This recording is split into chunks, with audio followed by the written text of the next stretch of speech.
cluttered farm shed tucked away in a corner of rural Hampshire, a hive of activity. It moves the diaphragm, but it will prime it. These dedicated volunteers, almost all ex-Royal Signallers, prepare the Ramsdell Collection for another season of public displays after winter storage.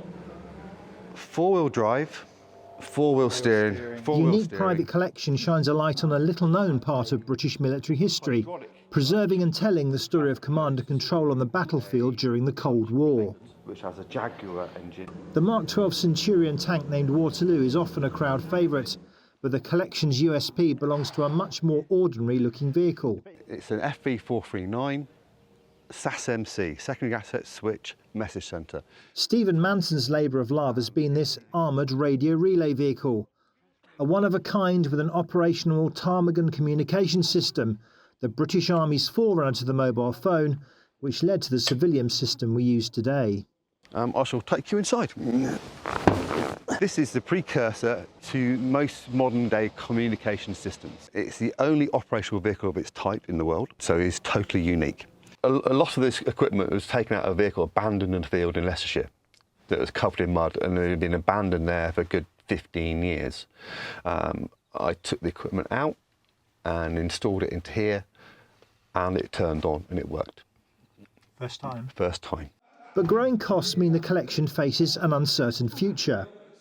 If the collection had to be sold, there are fears it may be split up and the exclusive story it tells lost forever.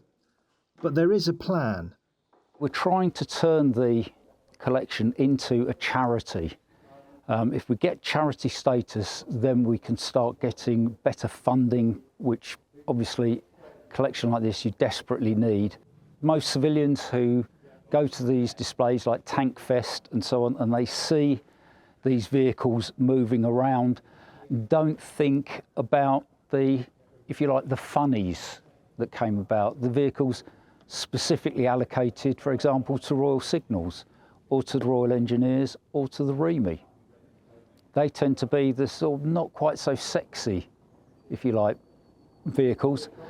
But as you can see, ptarmigan was such a big part of the Royal Signals that it needs to be preserved for future generations.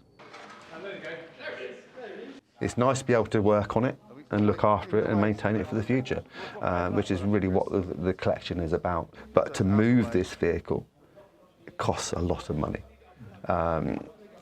Because it needs an escort vehicle as well as the low loader for moving the vehicle, and it needs a specialist low loader to move the vehicle. It's nearly £3,000 a trip. Even if you're going for like 10 miles, it's still going to be £3,000 because the cost of the vehicle and everything else. It's just an amazing amount of money. But that's the reason why she doesn't go out as much as we'd like. And hence why we're looking to get the charitable status to try and get more funding in to get this vehicle out for more people to be able to see it and appreciate it. For now, though, it's time to get on the move after finishing preparations for another busy summer ahead. Richard Johnson, Forces News.